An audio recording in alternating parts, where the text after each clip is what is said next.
I believe that you can beat suicidal thoughts within just 2 weeks. You may be like, okay, Carson, why?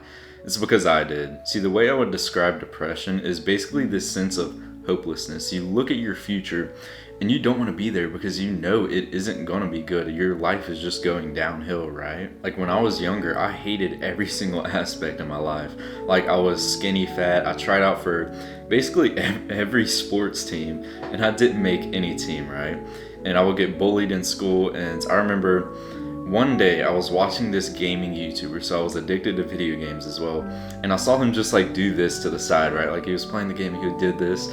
And I was like, what? Like I didn't realize he had muscle. And so I looked up this guy's name and then I looked up working out. And I saw a video of him just working out in the gym.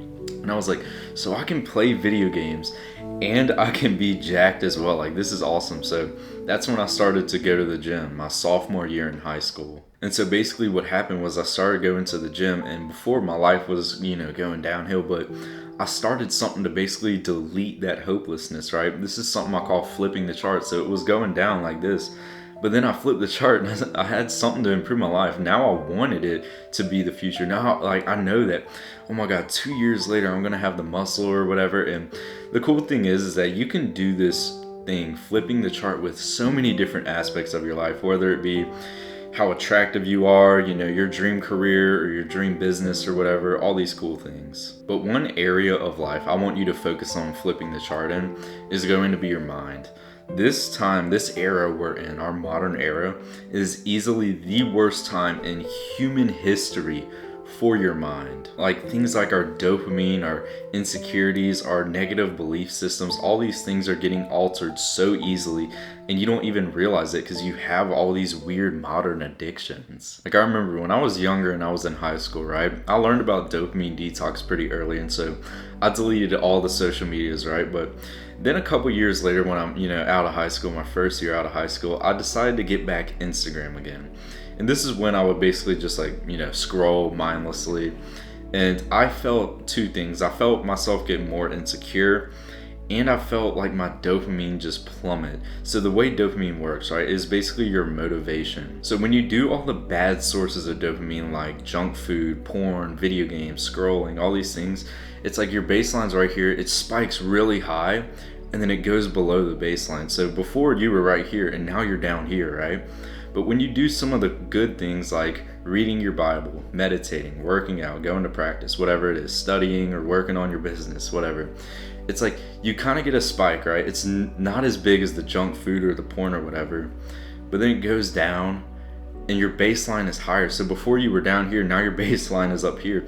So that is basically what a dopamine detox is. Like it only takes just a couple of weeks to be able to fix your dopamine levels, right? And the cool thing is, this is something that most people never focus on. They just focus on like their attractiveness, their career, or their business, and they don't even give a shit about dopamine, right? Like you can imagine, you could be a jacked millionaire and you could still feel like shit because your dopamine levels are so fried and you can't resist the temptation to like go cheat on your wife or something. You could see how much shame you would feel. So this is why it is so awesome to be able to start a dopamine detox like as early as possible. You can get this sense of fulfillment that 99% of people, even like millionaires, bro, they will never experience this. And also when you get very experienced on a dopamine detox, you'll start to like not even want to go play video games and stuff, or you're going to be more motivated to do like working out and stuff. I remember I tried to go back to video games when I was on a dopamine detox, like when I was in high school. I tried it maybe 2 months or something. I tried playing video games and I hated it, because that's the cool thing. When you fix your baseline of dopamine, you don't even feel like doing the weird shit. Like I was able to quit junk food within a week, right? You don't even feel like doing any of that shit, and you want to go do the productive stuff. You want to go out and read your Bible. You want to go work out. You want to work on your business or your career or whatever. One last habit that I want you to start along with dopamine detox is going to be meditation. Now it sounds weird. I thought the same, but I've been meditating so much recently and I've noticed so much benefit. So here's how it works, right? Basically close your eyes, no phone, no music. You're just sitting outside, sitting in your room, whatever. And you focus on your breath. I like to focus on the ups and downs of my breath. So And when you're doing this, you're gonna get some random bullshit thought, right? Maybe you hear some noise in your house, like the dog barking, or maybe you just think about like something that happened in the past. And the cool thing is that when you tell your brain, no, go back to focusing on my breath, that skill translates to so many different areas. You're basically training the skill of telling your brain no. I hope you could see how cool this is. You're going to build more muscle, because when you're going in the gym and you're like at mild discomfort, you're gonna be like, oh man, I don't feel like doing one more rep. But you can tell your brain, no, I'm going to go to a failure. And you're gonna go to a failure, you're gonna build more muscle, and it's awesome. Then it's way easier to just be able to say no to things like junk food, pornography, or laziness, like skipping the workout, skipping the meditation, skipping reading your Bible, all these things. And then you get this loop because you're already on a dopamine detox, right? And so you have this loop where it's so much easier to say no to all the bad sources of dopamine, right? So then your baseline dopamine gets higher, and then you can it's so much easier to say no to all of the modern addictions. Once you get very experienced in meditation, you will be able to disassociate emotion from action. Like, let's say you feel lustful. You used to be the kind of person that when you felt lustful, you'll be like, okay, I'm gonna go watch porn, right? But when you feel lustful now, after you're very experienced with dopamine detoxing and meditation, you feel lustful. It's normal, right? We're human.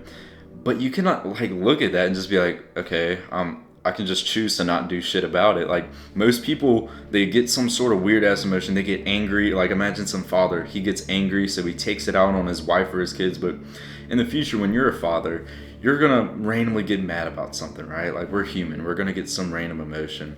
You're gonna get angry, and you can just sit there and be like, okay, I'm just not going to take action on it, because I know it's like a destructive thing to take action on things like lust, anger, all these things. I hope you realize how awesome this is for you to be able to start this.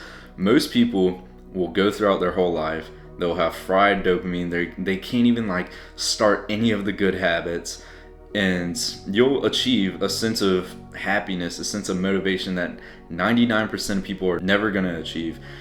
And the reason why is, like, you can imagine, you can be jacked, right? You can have the aesthetic body or whatever, and you could still be addicted to porn or something. You could still have a junk food addiction. Like, imagine you build your 10 out of 10 body, but then you literally can't say no to lust because you have low dopamine levels, and you've never meditated. You've never been able to tell your brain no. You can't disassociate emotion from action.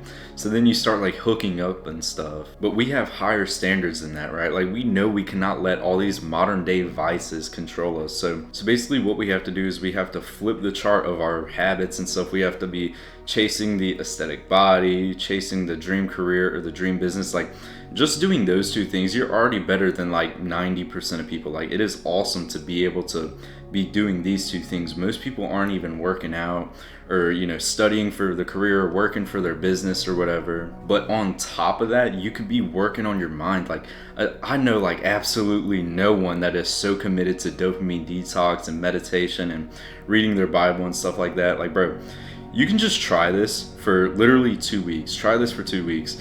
And if it doesn't work, you could just say like, oh, Carson was lying. This is some bullshit. Like, I'm never listening to his advice again. I just want to remind you, this lifestyle is literally what saved me from suicidal thoughts.